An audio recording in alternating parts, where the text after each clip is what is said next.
Sino po naniniwala isang araw, alaala na lang ang payo ng mga magulang mo sa'yo?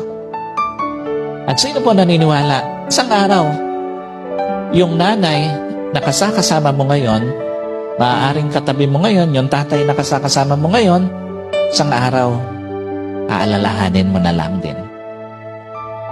Hindi kayo forever na magkasama.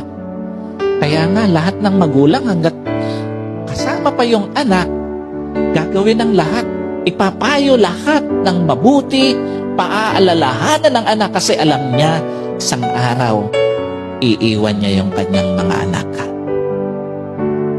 Isang araw, hindi lang payo ng mga magulang mo ang magiging alaala. Kahit magulang mo isang araw, magiging alaala na lang sa buhay mo. Kaya nga napakapalad mo kung may magulang ka pa ngayon na kasama, may magulang ka pa ngayon na nagpapayo sa'yo, may magulang ka pa na nagpapaalala sa'yo. Kasi one day, wala na yan sa tabi mo. Yung mga payo niya, alaala na lang din sa buhay mo.